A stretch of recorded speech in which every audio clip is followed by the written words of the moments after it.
안녕하세요. 황도영입니다. 서대문 공동체 라디오 마이FM 91.3 7월 다섯째 주 서대문 이모저모의 주민서대문 시작합니다.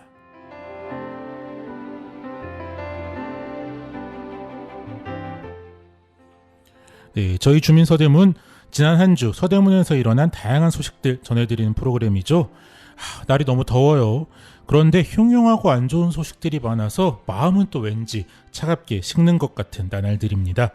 시원 통쾌하면서도 따뜻한 방송, 따뜻한 아이스 아메리카노 같은 방송, 이게 좋은 건지 나쁜 건지는 잘 모르겠지만 아무튼 주민서대문 시작하고요. 오늘도 서대문 공동체 라디오 황호환 제작본부장님 함께하고 계십니다. 안녕하십니까. 네, 황 PD님 지난주 별일 없으셨어요? 네, 별일 없었습니다. 왜 별일이 없어요? 또 제 북토크가 성황리의 성료를 이게 별일이 없었다라고 얘기하는 게 생각해보니까 별일이 없었던 게 아니라 정신이 없는 거네요. 그렇죠. 아주 바쁜 나날들을 보내고 계시다고 제가 죄송합니다. 예. 네, 제 북토크는 아주 재미있게 진행이 됐고요. 약간 동네에서 이런 주제들을 어떻게 받아들일까 사람들이 약간 그런 거에 대해서 한 번 더 좀 생각해볼 수 있었던 것 같아요. 좀 약간 배웠습니다, 전 또. 또 제 책이 생활동반자법이라고 네. 현재 논의 중인 내용에 대한 책인데요. 저희 FM에서 한 번 더 다른 기회를 잡을 수도 있고 또 지역 어디서나 혹시 제 얘기가 궁금하신 분들은 불러주시면 제가 어디든 달려가겠습니다. 우리 차 대표님이 스웨덴 말메로 떠난 게 벌써 거의 한 달이 다 되어가요. 저희가 방송 중에 한번 전화 연결을 해보겠다고 했었는데 거기가 저희랑 시차가 7시간이 나가지고 저희가 참 녹음 시간이랑 거기에서 통화하실 수 있는 시간을 맞추는 게 쉽지가 않더라고요. 네, 맞습니다. 이제 많은 분들이 안부 궁금해하시는데 잘 지내고 있다고. 제가 보기엔 너무 잘 재밌게만 지내고 계셔서 공부를 과연 하고 계신가라는 일말의 의심이 들지만 공부 충분히 잘 하고 계실 테니까 자세한 얘기는 돌아와서 듣도록 하고요. 아마 다다음 주쯤 이제 복귀하실 것 같아요. 차 대표님 그리워하시는 분들 좀 더 기다려 주시고요. 오늘도 2부에서 특별 인터뷰가 있습니다. 오늘은 많은 분들이 참 기대하셨던 분이죠. 서대문 을의 더불어민주당 김영호 국회의원님 모실 텐데요. 저희도 국회의원 인터뷰를 하는 게 저희 프로그램뿐만 아니라 이제 FM에서도 아마 처음인 것 같고. 맞습니다. 네, 김영호 의원님도 서대문에서 거의 20년을 정치 생활하셨지만 우리가 지역 라디오란이 생긴 지가 얼마 안 됐으니까 지역에서 이렇게 방송으로 인터뷰하는 거 아주 짧게 케이블이나 그런 데서 멘트 따고 정도는 있었겠지만 인터뷰 이렇게 길게 하신 건 아마 처음일 것 같은데 어떤 재미있는 쿵짝이 나올 수 있을지 끝까지 좀 들어주시고요. 네. 그럼 일단 지난 한 주 서대문 소식 좀 살펴보겠습니다. 일단 서대문구 추경안이 심사가 안 되고 있다. 민주당에서 보이콧을 하고 있다. 그런 얘기 지난주에 말씀드렸는데요. 이번 주까지도 계속 비슷한 상황이 일어나고 있고요. 저희가 예상한 대로 계속 갈등이 고조되고 있다. 24일 날 월요일이었죠? 24일. 네네. 월요일에 이렇게 월요일이었나요? 화요일이었나요? 제가 정확하게 기억이 안 나네요. 그러니까 갑자기 서대문구의 유튜브가 라이브가 예산결산 특별위원회 생중계를 하겠다라고 해서 이게 유튜브에 뜬 겁니다. 그래서 뭔가 좀 합의가 됐나 보다. 라고 하고 켜놓고 한 6, 7시간을 기다렸는데 계속 회의 준비 중입니다. 화면만 한 6시간 보다가 나중에 또 뒷이야기 들으니까는 결국 합의가 안 됐다고. 그래서 성실하게 우리 주민들한테 좋은 소식 전해드리려고 그거를 준비 중이라는 걸 6시간을 틀어놓고 계속 보고 계셨군요. 역시 대단하십니다. 이제 구의원들끼리 좀 싸우다가 이제 구청에서 아예 대놓고 좀 보도자료를 내서 이제 구의회를 특히 구의회 민주당을 좀 이렇게 타박하는 내용의 보도자료까지 내면서 갈등이 좀 깊어지는 건데 약간 돌파구가 아직은 안 보이는 상황입니다. 이 감사 문제, 이게 구청의 구의회 감사가 이제 터진 게 된 이제 그거였는데 제가 볼 때는 1년 내내 약간 삐그덕삐그덕거리는 상황이었기 때문에 그 감사 문제만 해결됐다고 해서 과연 앞으로 남은 기간 동안에 서로 이렇게 사이좋게 지낼 수 있을 것인가, 저는 약간 그런 생각은 들지 않더라고요. 그쵸. 이게 아마 연말 예산까지도 계속 조금 지금 분위기라면 그렇지 않을까요? 그리고 또 어쨌든 지금이 8월 이제 곧 8월인데 추경안이라는 것이 또 너무 늦어지면 의미가 사실 없잖아요. 이게 뭐 언젠가 되는 게 아니라 올해 내로 집행할 예산을 그렇죠. 편성하는 거라서 이게 사실 막 추석까지 넘어가고 막 그러면은 추경안이 된다 그래도 집행할 시간이 없어서 보통은 이제 추경 같은 경우가 뭐 추석 때에 뭐 이렇게 돈을 푼다랄지 이렇게 하면서 약간 경기 부양하고 약간 그런 느낌도 있는 건데 네네. 그런 명절이 지나고 나서 추경을 하는 거는 사실은 조금 서로에게 부담스러울 가능성이 되게 높기 때문에 제가 보기엔 추경이 아예 안 될 가능성도 없지는 않은 것 같은데 좀 더 지켜 에이. 보도록 하겠고요. 맨날 구이에 싸우는 소식만 전해드려서 지겨울 텐데 좀 저희도 구이가 뭘 잘했다, 뭐 열심히 뭔가 합의를 이뤄서 변화를 이끌어냈다 그런 소식 좀 전해드릴 수 있었으면 좋겠고요. 다음은 이제 신통기획 소식인데요. 저희가 이제 서대문구에 신통기획이 지금 예정돼 있는 데가 두 군데 있죠. 홍은동에 하나 있고 남가자동에 하나 있는데 홍은동 8-400번지 일대가 기획안이 발표가 됐고요. 이거 위치가 어디냐면은 홍은초등학교 뒤에, 그러니까 홍은초등학교에서 동북쪽, 네. 홍은초등학교 세검정 가는 동네부터 포방터 시장 일대까지 부지역계 생각보다 넓어요. 그래서 한 1600세대, 지금 사시는 분이 800세대 정도 된다고 하고요. 이제 이 기획안에 따르면 1600세대의 단지로 재개발이 된다. 이렇게 서울시에서 발표가 있었습니다. 그때 여기 저희 우리 방송국 땅 알아볼 때 거기 그 홍은초등학교 뒤에도 알아봤었는데 이렇게 약간 서울시랑 보는 눈빛이 비슷하신 것 같은데. 어디로 가거나 걸릴 뻔했군요. 네, 남가자동보다는 지금 홍은동은 어쨌든 기획안까지 발표된 단계니까 조금 한 1년 1개월 정도 거기가 빠릅니다. 네, 조금 더 빨리 진행되고 있는 것 같은데, 근데 이제 우리가 신통기획이라는 것은 원래 이제 도심 재개발을 민간 주도로 하는 건데 신통기획은 공공 주도로 공공의 기획을 세우고 행정 절차도 이끌겠다라고 하는 거라서 신통기 원래 우리가 신통기획이 아닌 재개발이면은 뭐 구청에서 구역을 지정하고 네. 그 구역에 따라서 조합을 만들고 조합이 시공사를 선택하고 시공사가 계획안을 만들고 그 계획안을 다시 뭐 구청 시청의 허가를 받아야 되는 그런 단계에서 이제 기획안이 나오는데 이제 신통기획이라는 거는 그걸 다 생략하고 어떤 구역을 지정한 다음에 그냥 기획안까지를 다 직접 시청에서 만드는 거기 때문에 어떻게 보면 기획안을 발표하는 단계까지는 빨리 진행되는 게 어떻게 보면 당연하다. 그래서 보통 이제 한 5년 걸리고 3년 안에 끝내겠다. 약간 이게 목표더라고요.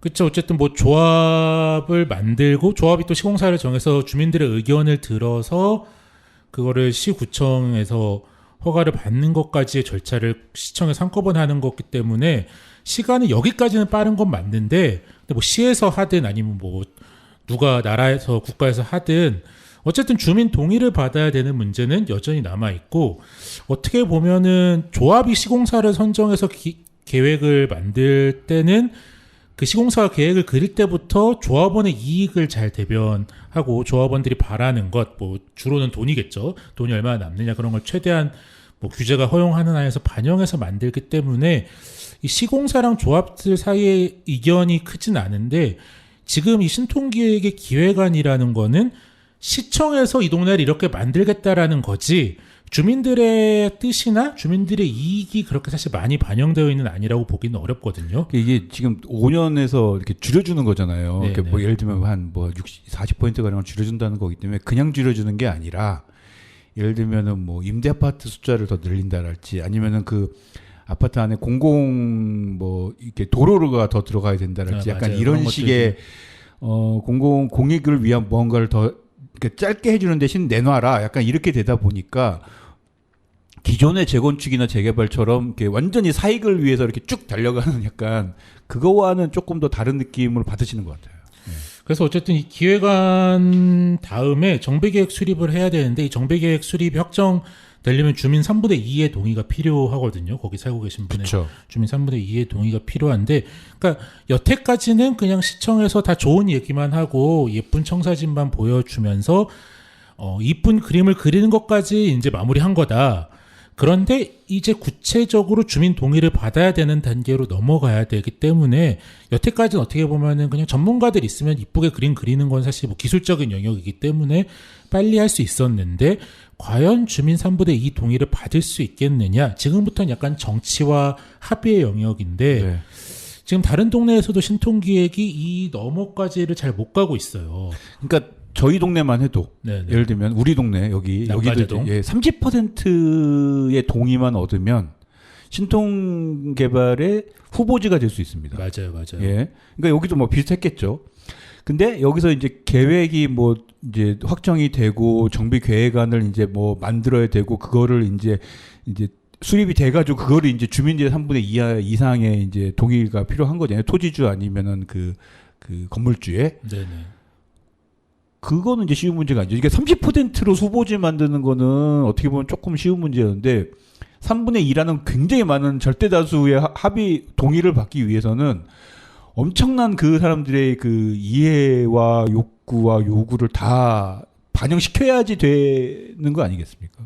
이게 쉬운 문제는 아닌 거죠. 그렇죠. 이게 이제 정말 이해관계 다툼인데 여기가 원래 홍은 15구역이라고 재개발이 네네. 진행이 되던 동네잖아요. 근데 홍은동이 이제 이것보다 더 북쪽에는 오히려 지금 재개발이 조금 다 이미 완료된 그렇죠. 데도 있고 진행이 잘 비교적 되고 있는데 여기가 포방터 시장을 아예 다 끼고 있는 구역이라서 특히 전통시장이라는 것이 재개발이 굉장히 어렵거든요. 예, 그렇죠. 그러니까 뭐 전통시장도 뭐 여러 유형이 있는데 잘 보면 어느 한 건물로 되어 있는 건 그나마 쉬운데 이 포방터 시장은 그냥 여러 개의 건물들이 자연 발생적으로 시장이 형성된 길가에 그냥 늘어서 있죠. 네, 동네다 보니까 그분들의 어떤 권리금이라던가 그러니까 시장 재개발은 단순히 집을 재개발하는 것도 생존의 문제지만 어디선가 뭐 집을 다시 구할 수 있는 여건을 마련해 준다면 이사를 갈 수 있는데 시장을 재개발한다는 거는 이분들의 완전 생계 활동 전체를 다 없애버릴 수 있는 영어권에 대한 문제가 네, 생기는 거니까요. 그렇기 때문에 홍은 15구역이 전에도 좀 이렇게 잘 그런 이해관계 조정이 잘 안 돼서 어려웠고 우리가 지금 뭐 영천시장에서 아주 일부가 지금 뭐 유보라 지어진다고 일부가 재개발이 됐고 거기가 영천시장 메인 그 거리도 아닌데도 굉장히 진짜 막 거센 저항들이 2021년에 있었는데 그런 걸 보려면은 뭐 아직은 쉽지 않고 이게 막 서울시에서 너무 이쁘게 그림을 그리고 약간 이 재개발이라는 게 모든 단계에서 된다 확정된 것처럼 항상 모든 보도자료가 나와서 그렇죠. 정말 아주 기본적인 선 긋는 때부터 된다 이렇게 다 보도자료 나와서 주민들이 보기에는 이게 진짜 뭔가 무리 없이 한 1, 2년 기다리면 아파트가 다 들어올 것처럼 생각하실 수도 있는데 저도 이 기사 보고 깜짝 놀라가지고 뭐 완전 된 거야? 라고 봤더니 이제부터 정말 치열한 이해관계 다툼이 시작이고 전례를 볼 때 홍은시구역이 그렇게 만만한 쪽은 아니다. 그러니까 좀 기사의 어떤 뭐 그런 되게 그 희망사항, 기사가 희망사항인 거죠. 따지고 보면. 그러니까 기사의 희망사항과 별개로 사실 이제 시작이라고 저는 볼 수도 있는. 네, 뭐 이제 어떤 하나의 그림을 그려놓고 이 그림대로 할 거냐 말 거냐 주민 찬반을 묻는 단계다. 그렇게 생각해 주시면 될 것 같고요. 뭐 되든 안 되든 뭐 극한한 갈등이나 어떤 폭력 사태가 없이 좀 부드럽게 진행이 됐으면 좋겠는데 그것도 좀 지켜봐야 할 것 같습니다. 다음은 뭐 이제 장마가 끝났다고 기상청에서 공식적으로 발표를 했는데 뭐 또 지난 장마가 워낙 거셌잖아요. 네. 그래서 뭐 서대문구에도 이런저런 피해가 있었고 또 뭐 8월에도 얼마든지 뭐 태풍이나 집중호우가 있을 수 있는 거라 여전히 반지하에 대한 걱정이 많이 있을 텐데요. 서울연구원에서 서울에 이제 반지하를 이제 조사를 했는데 전수조사를 한 거죠, 이거요. 그러니까. 일정 부분은 전수 조사를 하고 거기 어떤 특징들은 네네네. 이제 뭐 샘플링을 한 거죠. 이제 서울에 있는 반지하 중에 서울에 총 20만 2천 개 정도의 이제 반지하 주택이 있는데 그 중에 15,000 가구 정도가 침수 위험이 있다. 이렇게 발표를 했습니다. 서대문구는 8,700개의 반지하 주택이 있어서 뭐 약간 평균 정도 비율로 보면은 약간 뭐 전체에서 한 평균 정도인 것 같은데 특히 이제 90년 이전에 이제 1990년 이전에 만들어져서 뭐 좀 노후된 반지하 주택이 4,379개로 이게 전체 반지하 주택의 수에 비하면 좀 비율이 높다. 뭐 그래서 좀 이런 것들이 위험이 있다라고 하더라고요. 그래서 이제 서대문구에서 시간당 100mm 강우가 쏟아지면은 543호가 이제 침수될 거다.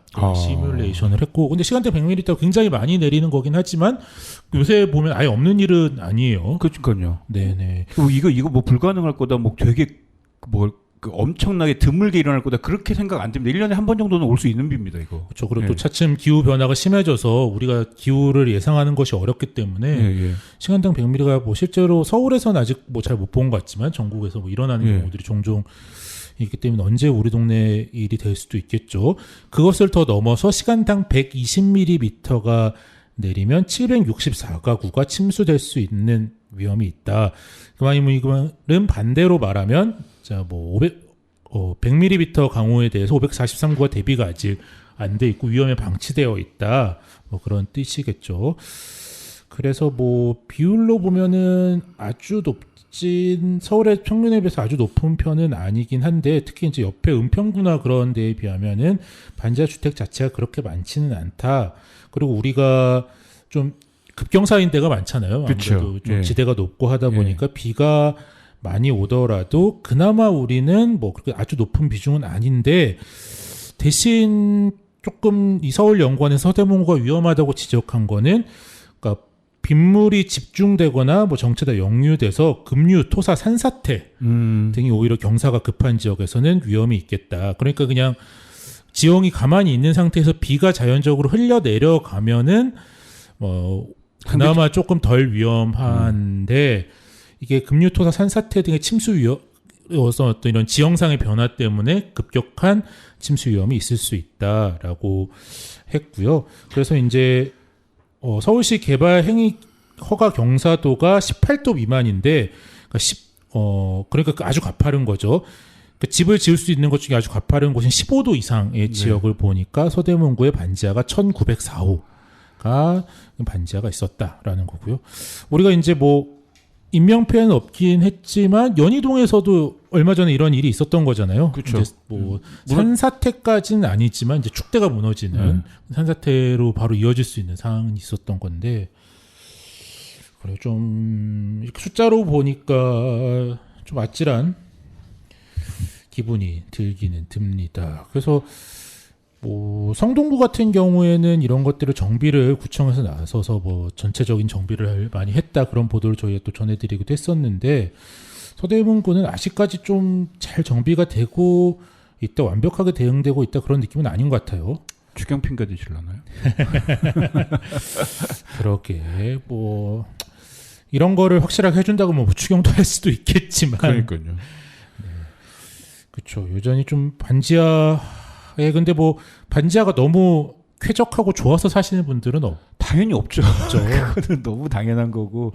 근데 이제 그러다 보니까 너무 또 작년에 지난해 비 피해 났을 때 또 오세훈 시장이 뭐 반지하를 전부 없애겠다, 뭐 지하를 전부 없애겠다라고 해가지고 정작 이렇게 좀 못 살아보고 저도 반지하에 살아본 입장에서는 그게 가능하다고 지금 20만 가구나 되는데 그거를 다 없애겠다. 어떻게 없앨 수 있지? 뭐 약간 좀 너무 허무맹랑한 정책을 좀 안 내놨으면 좋겠습니다. 기분만 더 나쁜 거니까 그건 사실. 그렇죠. 뭐 지금은 이렇게 주민들의 도움으로 번듯한 건물에 오셨지만 또 이 FM 라디오 얼마 전까지 그쵸, 지하에 있었죠. 반지하에서 거긴 반지하도 아니야 완전 지하. 예. 물 역류하고 막 이랬었습니다. 네. 저도 예전에 이번 통계를 보니까 반지하의 위험이 제일 높은 데가 관악구라고 하더라고요. 네. 근데 제가 또 이제 학교 때문에 관악에서 잠깐 자취를 할 때 또 그 도림천 제가 이제 또 저희 원래 본가는 서대문구에서도 굉장히 지대가 높은 문화촌 꼭대기가 제가 원래 본가라서 동네가 물에 잠기는 걸 별로 본 적이 없는 거예요. 그렇죠. 그래서 안일하게 도림천 옆에 반지하를 잡았다가 수혜 한번 입었었다는 얘기를 들은 것 같기도 하고요. 제가 또 수혜를 입어서 200만 원을 동사무소 동주민센터에서 수혜 기금으로 지원을 받았는데 도배새로 하라고 그 도배를 안 하고 그냥 집주인한테 떠넘기고 도망왔죠. 예, 그런 경험 가지기 쉽지 않은데 나중에 한번 근데 이게 들어봤으면 이 수혜를 한번 겪고 나면은 비가 올 때마다 그 마음이 편치가 않아요. 지금은 반지 안 살아도.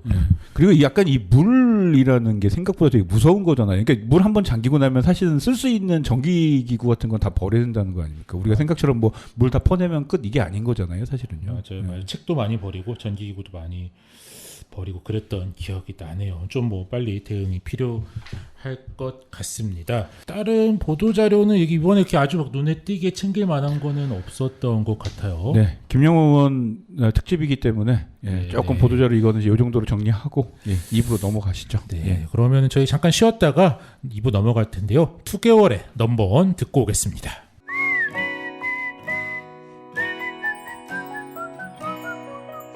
아침에 일어나 너에게 짧은 인사를 보낸다.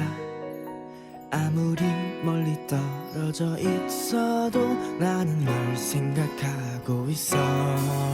늦은 밤 졸린 눈 비비며 너에게 편지를 쓸게. 반가운 사진 속 그 표정만큼 아름다운 날 그리기를. 찬바람이 불어와 어깨가 움츠러들 때에도 너를 떠올린다면 씩씩한 표정 할 수 있어. 알고 있니 넌 나의 number one.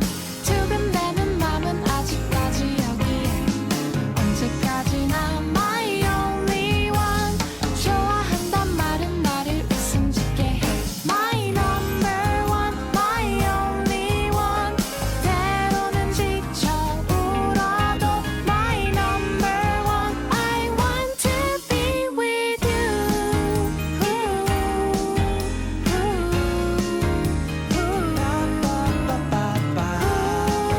My number one.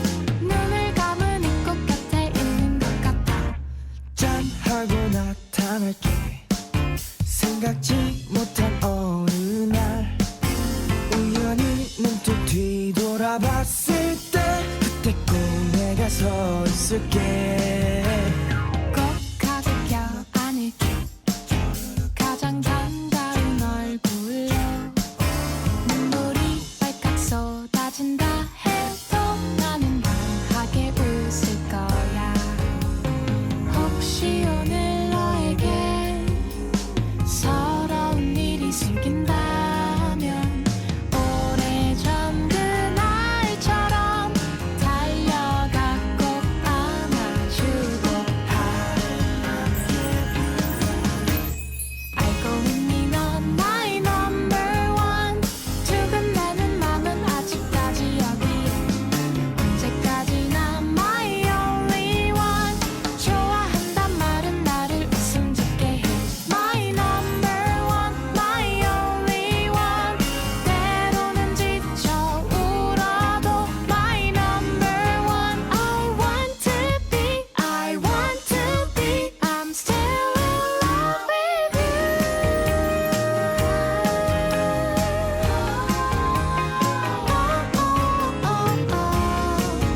My number one. 눈을 감은 이 꽃 곁에 있는 것 같아. 기억해줘 넌 나의 number one. 보고 싶은 사람이만 줄일게. 안녕.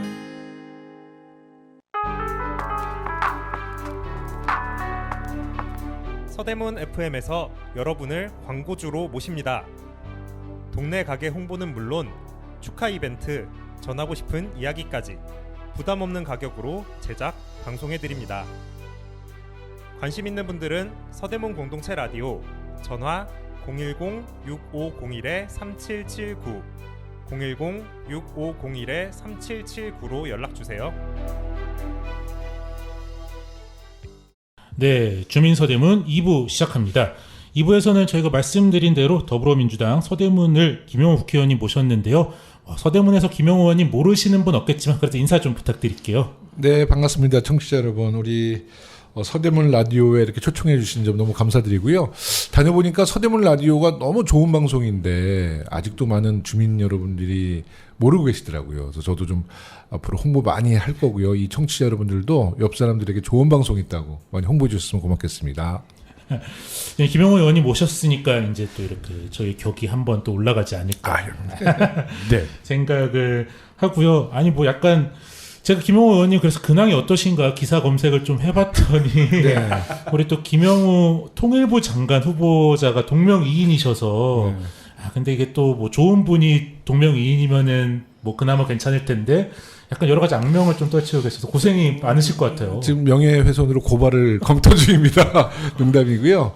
하여튼 김용호 통일부 장관이 그 대통령으로부터 이제 추천받고 청문회 과정 속에서 정말 여러 사람으로부터 항의 전화를 받았어요. 아. 그러니까 이제 이름이 김용호라는 이름이 꽤 흔하거든요. 근데 정치권에 김용호가 없는 거예요. 그러니까요. 그러니까 이제 김용호 그러니까 주로 이제 그 더불어민주당 김용호인 줄 알고 한 번은 한 4일 전에 전화가 오셔서 김용호 의원이 그 박근혜 탄핵에 대해서 동의하지 못하냐고 막 따지셔서 제가 그런 말씀 드린 적 없다고 이제 계속 해명을 하는데 딱 생각나는 게 김용호 장관 청문회 때 했던 발언. 그래서 혹시 그 김용호 통일부 장관 발언 때문에 그러신 거 아닙니까? 했더니 김용호 의원이 통일부 장관 된 거 아니야? 딱 그래. 그래서 제가 딱 한마디 했어요. 저 세상 그렇게 살지 않습니다. 근데 너무 좋아하시는 거. 그러면 그렇지. 김용호 씨가 그럴 사람이 아니지 그러고. 또 정당 갔더니 누구는 축하드린다고. 통일부 장관 축하드려서 제가 뭐 저도 그런 자리 안 가겠지만 축하받을 일 아닙니다라고 했는데 하여튼 여러 가지 해프닝이 좀 있었습니다. 저도 네. 이제 서대문구 주민이니까 이게 기사를 검색하다 보면 헤드라인만 보면 깜짝깜짝 놀랍니다. 이게 헤드라인에 뭐 김용호 통일부 장관 그렇게 안 나오거든요. 그냥 김용호가 무슨 말을 했다 이렇게 나오거든요. 그러니까 이렇게 돼요. 김용호 뭐뭐 논란. 아니 헤드라인에는 민주당이 김용호 후보에게 뭘 지적했다니까 민주당 그러니까 뭐 그렇게 보는 거죠. 따옴표 김용호 이렇게 쓰세요. 그러니까 저도 보고 깜짝깜짝 놀라는 거예요. 그러니까요. 또 외통위 간사도 하시고 네, 또 워낙 네, 네. 외교통일에 관심이 많으셔가지고 더 이렇게 오해를 받는 것 같은데. 근데 제가 이제 여당 인사를 해서 뭐 이게 좀 마음이 불편한 게 아니라 이분의 행적을 보니까 맞아요. 정말 반통일적. 그렇죠. 통일부 장관으로서는 정말 이분을 추천하면 안 될 분이었어요. 그러니까 저는 김용호 장관의 뭐 행적도 행적이지만 윤석열 대통령께서 통일부 장관으로 김용호 교수를 추천한 것은 정말 이해할 수 없고 뭐 이런 말씀 드리기 뭐하지만 정말 국민을 우롱하는 짓이다 이렇게 저는 봅니다. 네. 네, 뭐 제 개인적인 바람으로는 혹시 정권이 또 바뀌면 네. 찐 김영호가 한번 이렇게 통일부에 가서 아이고, 좋은 고맙습니다. 역할을 하는 걸 아이고, 기대해 볼 수 있지 않을까. 감사합니다. 그런 생각도 좀 해봅니다. 그리고 또 국회 교육위원회 간사도 또 맡고 계시잖아요. 네. 요새 또 그 서희초 교사 뭐 사망 사건 이후에 관심이 너무 뜨거워요. 네. 너무 바쁘실 것 같은데 좀 논의가 되고 있나요? 네, 7월 28일 날 우리 국회가 여야 합의를 통해서 국회 전체회의를 열기로 했는데요. 다만 이제 원래 전체회의의 취지는 그 유보 통합 문제든 여러 가지 교육 현안에 대한 질인데 서희초 문제로 이제 교권 회복에 대한 그 국민적인 열망이 너무 높아지기 때문에 아마 당일 그 전체회의에서는 아마 서희초 문제, 교권 회복에 대한 문제가 집중적으로 논의될 것 같습니다. 네, 뭐 좀 의미 있는 성과가 났으면 좋겠는데요. 또 워낙 뭐 요새 동분서주 하시는 것 같아요. 또 재개발 재건축 관련해서 최근에는 조합장이 뭐 돈을 날로 먹는다 뭐 네네. 이러면서 그걸 막는 법안을 내셔서 이것도 굉장히 화제고 주민들도 관심이 많던데요. 정말 여러 매체에서 이 문제를 다뤄줬고요. 또 여러 가지 제보, 또 국민들의 공분 이것을 잘 느끼고 있는데 이 법은 이제 간단히 말씀드리면 재개발 재건축을 추진할 때 이제 조합이 구성이 되잖아요. 이제 주민들의 동의를 얻어서 이 조합이 구성돼서 재개발이 완료되면 아파트가 분양되고 입주하면 이 조합의 생명은 끝나는 겁니다. 그러면 이제 규정대로 1년 내로 조합을 청산하고 이제 해산해야 되는데 그러기 위해서는 이 조합이 이제 청산위로 전환되거든요. 그러니까 조합까지는 기초단체나 국토부에서 관리 감독을 하는데 청산위로 전환됐을 때부터 어떤 행정도 관리 감독하지를 못하게 돼 있어요.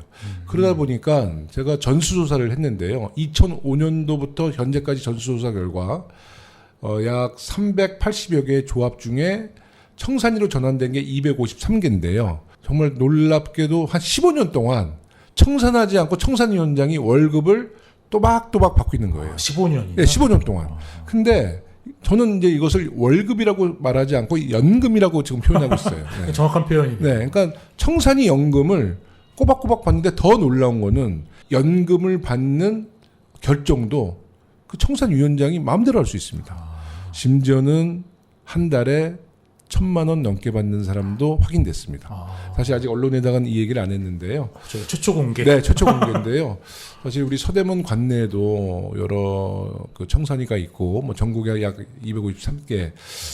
이 청산위가 목적은 아까 말씀드린 것처럼 빨리 청산해서 이 유보금을 조합원들에게 돌려드리는 일을 하는데, 고의로 이제 잔 업무를 계속 마무리하지 않고 소송 걸고 또 대법원까지 기다렸다가 그거 끝나면 또 새로운 소송을 걸어서 계속 시간을 끌면서 이 청산위 위원장과 청산위원들이 임원들이 조합원들의 돈을 연금처럼 활용하고 있다는 것이 굉장히 분노스럽고 이 시대에 있어서는 안 될 일이죠. 다만 잘하고 있는 청산위도 있습니다. 일부 청산위가 그렇다는 말씀이지 모든 청산위가 다 그렇다고 할 수는 없는 거죠. 네. 아, 워낙 뭐 바쁘게 일을 열심히 하고 계셔서 제가 안부만 여쭙는데도 한참이네요. 아, 근데 주민들은 벌써 좀 내년도에 관심이 많이 가 계신 것 같아요. 네.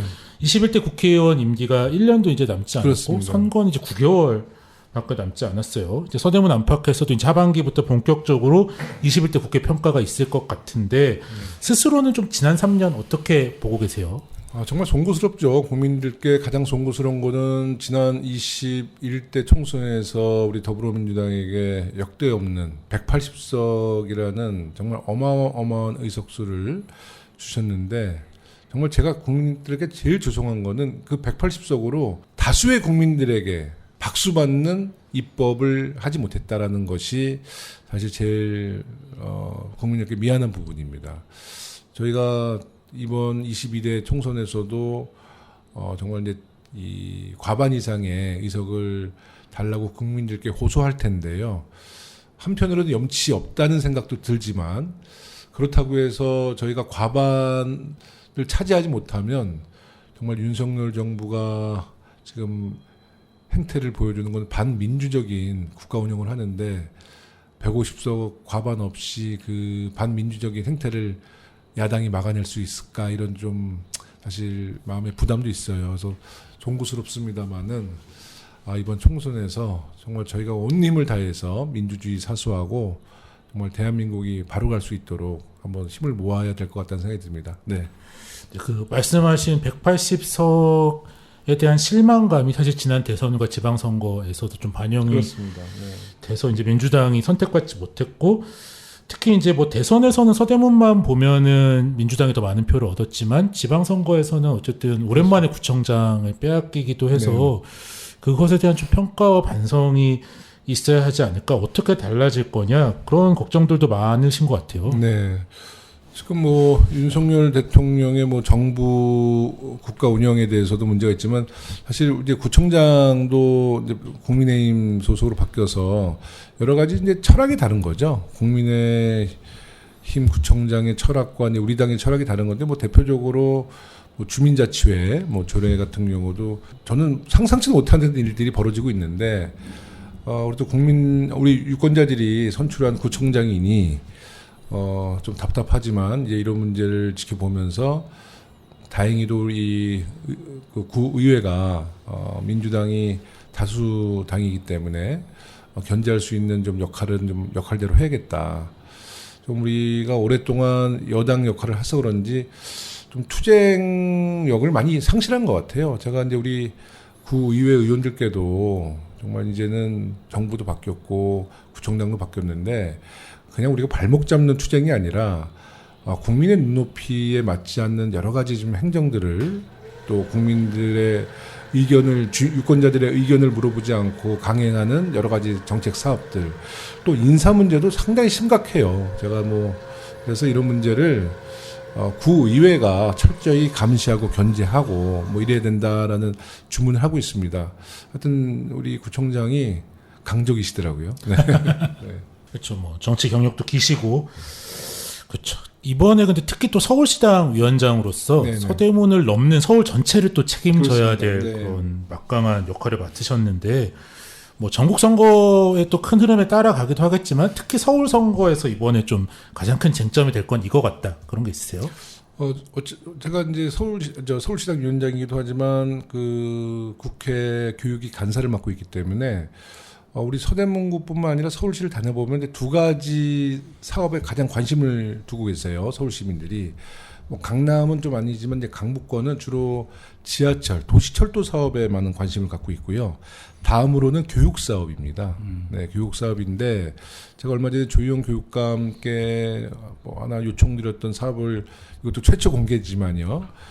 말씀을 드리자면 지금 이제 서울에 있는 초등학교 또 중학교도 상당히 노화된 학교들이 많거든요. 우리 뭐 북가다 초등학교도 68년도 뭐 이렇게 좀 사실 그 안전 등급이 상당히 좀 불안할 정도예요. 네. 근데 이제 이 학교를 리모델링이 아니라 좀 완전히 그 좀 안전한 학교로 개조하기 위해서 많은 재정이 투입돼서 우리 교육청에서도 많이 고민을 하는데 제가 제안한 건 뭐냐면 최근에 이제 그 재개발 재건축이 추진되고 있잖아요. 특히 네. 오세훈 시장이 뭐 신통개발이라고 해서 뭐 여러 가지 뭐 패스트트랙을 통해서 하는데 재개발 재건축이 추진될 때 주변에 노후화된 학교를 재개발 지역으로 편입시켰을 때 서울시 교육청에서 행정적으로 굉장히 그러니까 굉장히 빠른 지원을 주는 좀 혜택을 주는 정책을 개발해 달라고 좀 말씀을 드렸어요.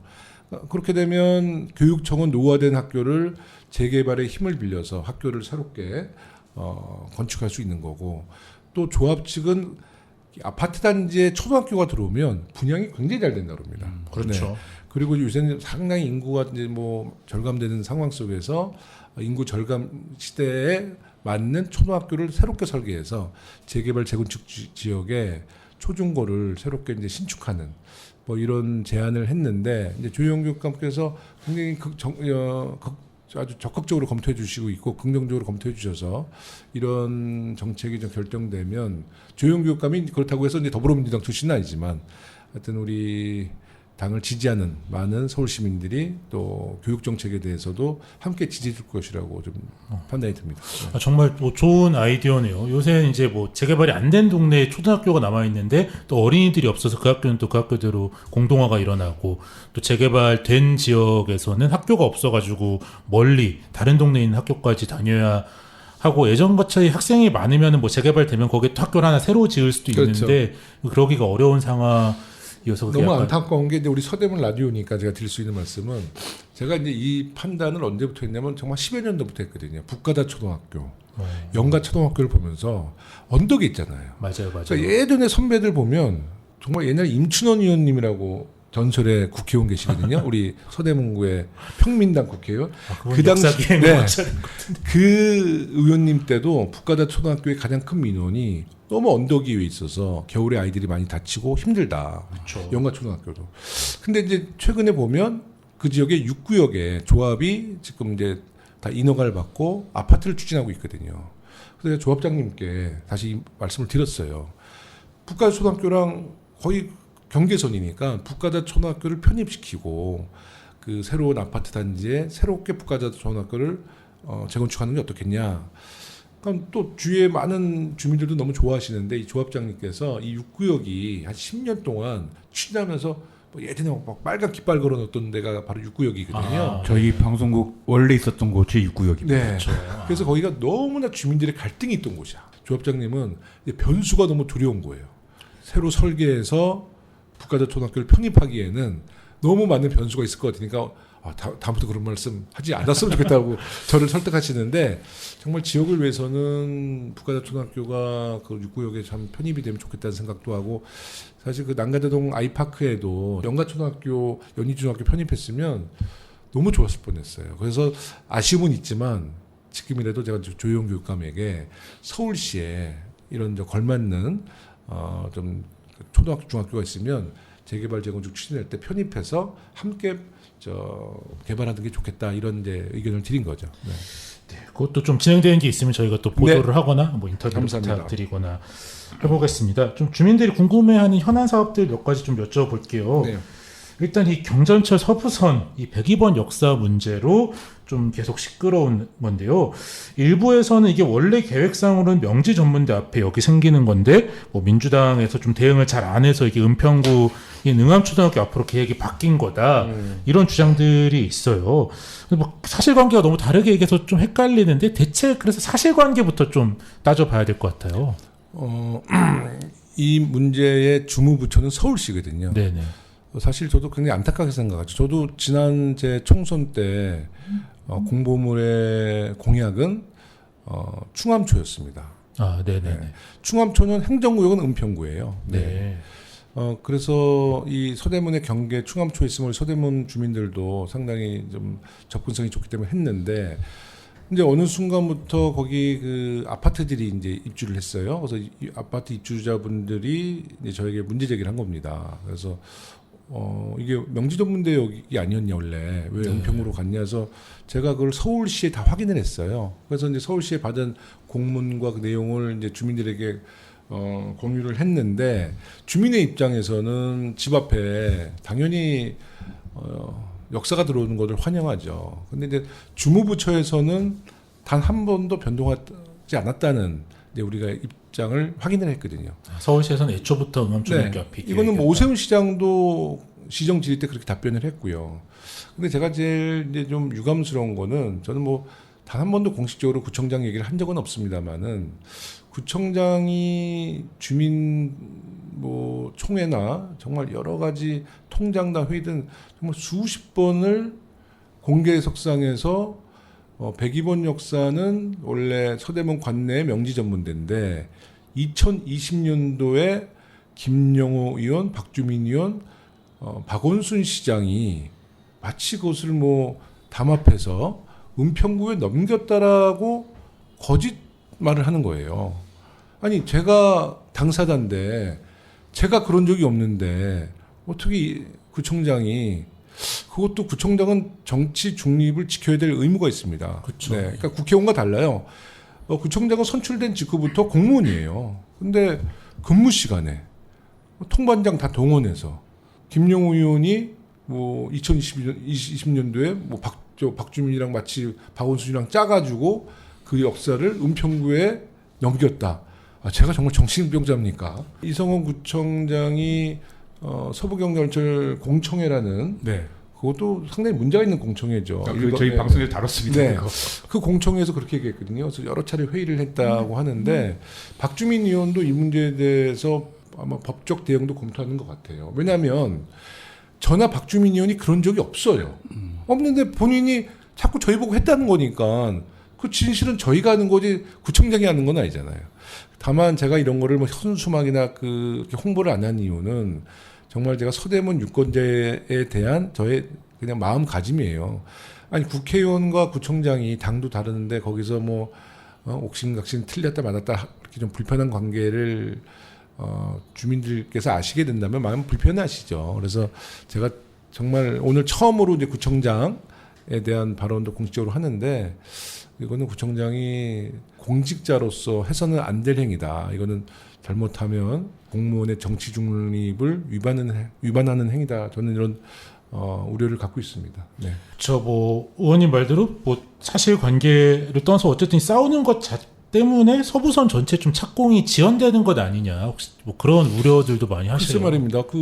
아마 국민의힘 김용일 의원께서 이제 시정 질의를 하면서 서대문의 만여 명의 주민들이 그 102번 역사 명지전문대 유치에 동의를 했다라는 서명 기록을 오세훈 시장에게 말씀드리면서 좀 협조해달라는 취지의 말을 했는데 오세훈 시장이 같은 당인데 정말 매몰차게 딱 이런 얘기하더라고요.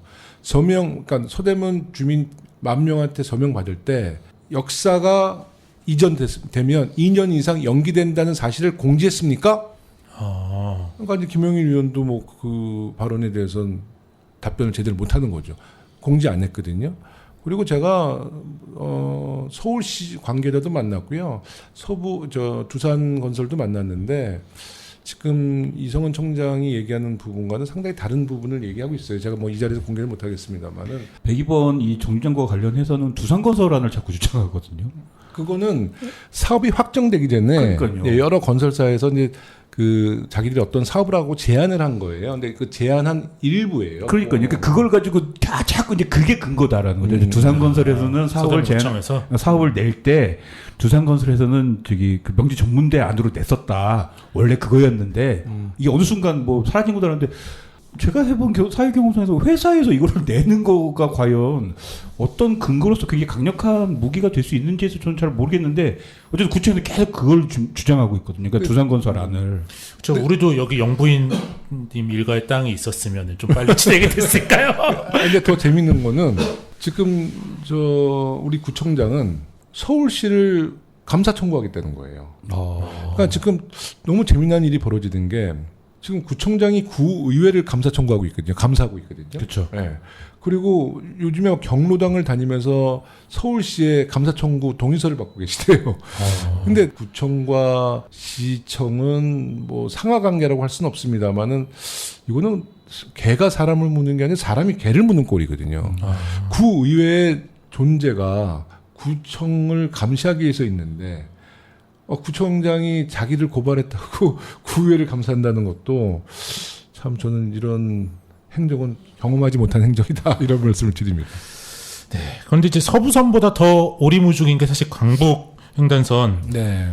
것 같은데 예비타당선 조사가 진행 중이긴 하지만 뭐 지난 6월에는 KDI에서 경제성을 낮게 보고 있다. 그러니까 네네. 약간 뭐 재정을 들일 만큼 뭐 효과가 없을 것 같다. 그런 얘기가 시의회에서 나오기도 했었는데요. 이게 좀 잘 진행되고 있는 건가요? 그러니까 참 재미난 겁니다. 그러니까 서울시장이 민주당이고 문재인 정부 때는 사실 이런 고민 없이 굉장히 순탄하게 갔거든요. 뭐 서부경전철도 제가 국회의원 되고 나서 뭐 기재부 장관, 국토부 장관 수차례 만나서 정말 척척척척 이 일이 진행이 됐고요.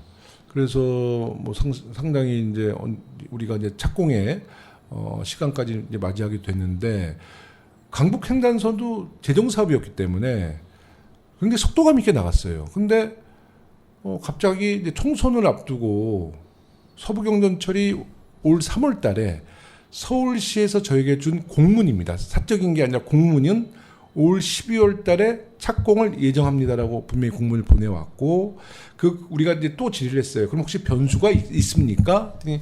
아직까지는 변수가 없고 12월 달 착공을 예정한다라는. 그리고 공문을 확보해서 제 블로그에도 지금 올라와 있습니다. 근데 지금 들리는 얘기는 총선 때문에 착공이 연장될 것 같다. 이 서울시 관계자가 또 그런 발언을 했어요. 총선 때문에 어떤 네. 관계인 거예요? 그러니까 서부선은 은평에서 서대문, 마포, 영등포, 동작, 관악까지 가는 그쵸. 노선인데 거기에 의원들이 다 더불어민주당이에요. 착공식을 하면 우리가 삽을 들고 나오겠죠, 현장에. 민주당 성과가 되니까. 네, 그럼 우리 성과가 되니까 지금 강북횡단선도 사업 결과에 대해서 발표하지 않고 계속 연장을 하고 있어요. 이것도 총선까지는 이제 결정을 안 할 것 같습니다. 총선 안 하고 있다가 이제 우리가 뭐 총선 끝나고 만약에 저쪽에서 뭐 승리했다 그러면 바로 이제 해서 자기들 성과를 다 만들겠죠. 근데 정치를 그렇게 해서는 안 되는 거거든요. 정말 이거는 국민 주민을 조롱하는 짓이에요. 할 사업이면 빨리 해야죠. 네네. 왜 그런 정무적인 판단을 하는지. 그러니까 예전에 부천에서 역사 뭐 착공식이 있었는데 대통령이 갑자기 그 자리에 왔잖아요. 근데 원희룡 장관이 해당 국회의원들 심상정 의원까지 다 물렀잖아요. 그렇죠. 그래서 국토위에서 난리가 나가지고 또 인심 쓰듯이 그럼 오세요 다시 부른 거야.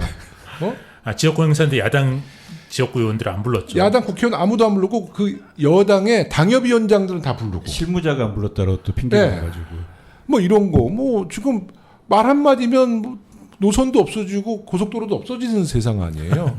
총선을 앞두니까 뭐 착공식도 없애고 강북횡단선도 좀 잘 나가던 강북횡단선이 갑자기 후퇴하고 있어요. 그래서 정말 저는 이번 총선에서 이런 정부에 대해서는 따끔한 회초리를 들어줘야 된다. 정말 정신 못 차렸어요. 뭐 말을 아까 뒤로 돌아가자면 김용호 통일부 장관 반대하다는 국민들이 지금 과반이 넘어요. 이동관, 네, 그 방통위원장. 방통위원장.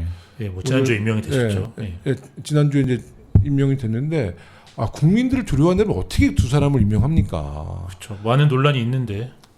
그냥 진짜 배짱이라고 할까요? 대통령의. 야, 참. 그런 게 진짜 약간 좀 예상할 수가 없는 것 같아요. 그러니까 네, 좀 절차가 있고 다 기준이라는 게 있는 건데. 대통령의 배짱을 국민의 배짱으로 우리가 한번 다 쓸어버려야겠습니다. 그쵸. 근데 이 뭐 강북 횡단선 자체가 이제 말씀하신 대로 정치적 이유에서 좀 뭐 오락가락하고 있는데 그래서 조금 세부적인 걸 수도 있겠지만 지역 주민들은 간호대역 신설도 관심이 많으신 것 같아요. 또 네. 이번에 이제 홍은동에도 신통계 기획안이 나와서 이게 점점 수요는 늘어나는 그렇습니다. 것 같은데 이게 안 그래도 좀 경제성이 낮다는 얘기가 계속 나오니까 역을 추가할 수 있을까? 현실성이 있나? 그런 우려들도 많이 하시더라고요. 제가 그 이제 재선 국회의원인데 예결위를 이번에 들어갔어요. 들어가서 이제 예결위를 들어가면 어떤 장점이 있냐면 저와 상임위에서 만날 수 없는 이제 부총리나 기재부 장관, 뭐 국토부 장관에게 지역 현안을 직접 질의하고 답변을 얻을 수 있다. 그래서 이제 여러 가지 오늘 저에게 주신 우리 주민을 대표해서 주신 이제 질문에 대해서 제가 한번 하나하나 좀 잘 짚어 넘어갈 거고요. 이제 간호대역 같은 경우는 사실 저 공약이었기도 했는데 이게 사업성이 없다는 이유로 좀 누락이 됐는데요. 우리 예전에 이제 우리 서울시장 또 우리 정부 때는 저희가 팁을 받은 거는 뭐였냐면 예비 타당성 조사 끝나고 기본 계획 수립 과정에서 임팩트 있게 간호대를 추진해야 된다. 그러니까 지금 사업성 검토 중에 간호대를 우리가 너무 세게 밀고 나가면 이 사업성 통과에 좀 안 좋은 영향이 있을 수 있다. 그래서 이제 주요 공직자들이 저한테 올려주는 팁은 예비 타당성 조사 끝나고 기본 계획 수립할 때 그때 임팩트 있게 추진하자 해서 사실 그 당시에 구의회에서 간호대역을 만들 수 있는 한 400억 정도 예산을 주민의 예산을 이제 구청에다 좀 만들어놨는데 그 예산에 아마 이 목적이 간호대 추진 강북횡단선의 뭐 마중물 뭐 이렇게 표현이 됐는데 지금 구청장은 또 생각이 다른가 봐요. 그 기금을 좀 다르게 쓰겠다라고. 네, 그런 취지로 말을 해서 또 많은 주민들이 좀 걱정을 하고 계시거든요. 이것도 좀 구의회에서 좀 하나하나 좀 따져볼 거고, 그거는 이제 구청장이 좀 구의회랑 좀 토론을 해서, 뭐 구청장도 뭐 지하철 들어오는 걸 반대하지는 않을 거 아니에요. 좀 지혜를 찾았으면 좋겠습니다. 지금은 아직 간호대역을 강하게 밀어붙일 타이밍은 타이밍이 아닙니다. 이제 좀 기다려주면 김영호 책임지고 네, 해낸다. 저도 한번 그렇게 해보고요. 믿고 네, 네. 있겠습니다. 네. 마지막으로 좀 저희 서대문 공동체 라디오 오픈 채팅방에 들어온 좀 질문들이 있는데요. 네네. 이제 뭐 기후 변화 걱정을 안 할 수가 없을 것 같아요. 너무 비도 많이 오고 너무 덥고, 그리고 또 서대문 을은 아니지만 서대문 관내에서도 뭐 지난 비에 축대가 무너지거나 뭐 가로수 때문에 정전이 나거나 그런 일들이 있었는데요. 좀 이런 걸 우리가 뭐 지역 차원에서나 아니면 국가 차원에서 어떤 거를 좀 고민을 해야 될까요? 국민의 이제 인식 개선이 전 제일 중요하다 보고요.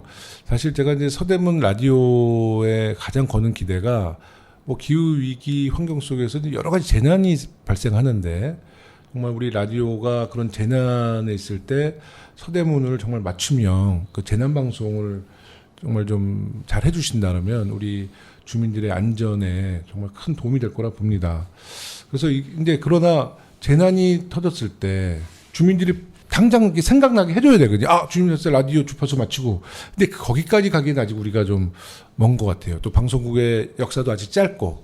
그래서 저는 오늘 청취자 여러분들께도 우리 정말 이웃들에게 뭐 재난방송뿐만 아니라 서대문의 소식을 가장 잘 전달하고 정확히 그런 어떤 뉴스를 전달하는 우리 서대문 라디오의 주파수를 좀 많이 좀 홍보해 주셨으면 좋겠고, 그런 캠페인을 어떻게 더 확대할 수 있을까 그런 고민 좀 했으면 좋겠어요.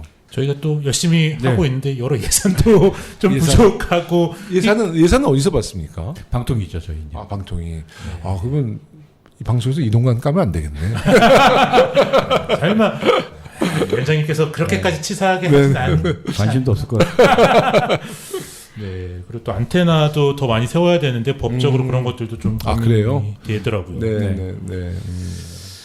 그래서 이제 뭐 또 저희 오픈 채팅방에 의견 주신 분들은 뭐 각 주택의 거주나 집주인들이 알아서 침수 방지 시설을 하는 경우가 있는데, 침수 방지 시설. 네, 이걸 또 불법 건축물이라고 해서 철거 명령이나 뭐 과태료 처분이 오는 경우도 있는데 그런 부분도 좀 살펴봐 달라고 말씀하시더라고요. 그거는 한번 우리 의회나 우리 구청에서도 강남구 같은 경우는 이제 그 지하 시설 거기에 침수가 발생해서 인명 피해까지 있었잖아요. 그게 구청 차원에서 그런 것을 지원하고 예방하던데요. 이런 것도 우리 서대문 구청에서는 좀 상당히 이런 부분에 대해서 좀 관심을 가져야 될 것 같아요. 특히 북가자동 쪽에 그 빌라 보면 저지대에서 집중 호우가 왔을 때 위험이 노출되는 지역이거든요. 그것을 집주인에게 맡길 것이 아니라 관에서 또 서울시에서도 그런 부분을 미리 예방하고 점검해야 될 것 같습니다. 그 약간 이게 그 문제는 또 이렇게 해서 뭘 이렇게 지붕이나 이런 걸 좀 달게 되면 불법 건축물이 되는 거거든요. 그러니까 이게 이제 집 소유자가 하게 되면 불법 건축물이 되지만 이제 관에서 하게 되면 그런 것을 다 피해 가면서 합법적으로 추진할 수 있잖아요. 그럴 수 있겠네요. 네네. 직접 다 챙기시기 쉽지는 않겠지만 그래도 주민들이 많이 걱정하시는 분야니까 좀 신경을 써주셨으면 좋겠고 네. 제가 뭐 사전 질문제 드리진 않았는데 또 저희 오픈 채팅방에 온 것 중에 네. 간호대 입구 쪽 삼거리에서 뭐 도로 재편을 하겠다면서 수십 년 된 가로수들을 너무 많이 뽑는다. 뭐 잘라내고 있다. 뭐 그렇게 해서 이게 구청장님의 공약사항이라고 하는데 주민들은 이렇게 수십 년 동안 정든 가로수들을 저렇게 뽑는 게 맞냐 그런 불만들을 계속 제기하고 계시고 이것이 뭐 열섬 현상을 더 일으키거나 기후 변화 대응에도 좋지 않다 그런 의견들을 주시고 계신데 이분 한번 좀 살펴봐 주시죠. 예. 그리고 이제 제보해 주신 분들은 뭐 저에게도 직접 연락을 주셔도 좋고요. 또 그 지역에 해당 구의원들 있잖아요. 네.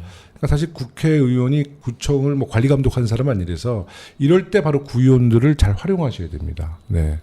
오늘 뭐 정말 이 나라의 정치가 어디로 갈 것인가 그리고 기후 위기부터 큰 얘기부터 동네 사소한 얘기까지 꼼꼼하게 잘 저희가 챙겨 들어봤는데요. 이제 마무리를 좀 하려고 합니다. 뭐 마지막으로 의원님께서 우리 구민들과 함께 듣고 싶은 노래 한 곡 추천해 주시죠.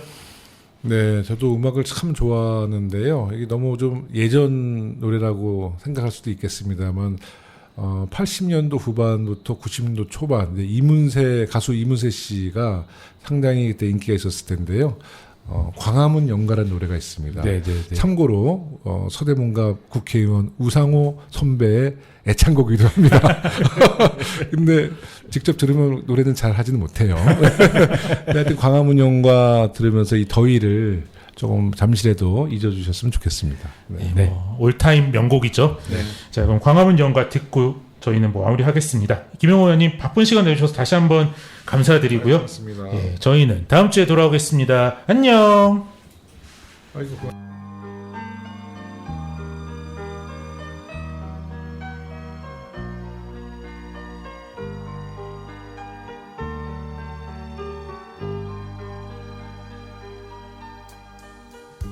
이제 모두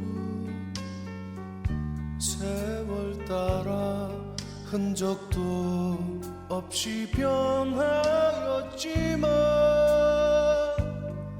덕수궁 돌담길에 아직 남아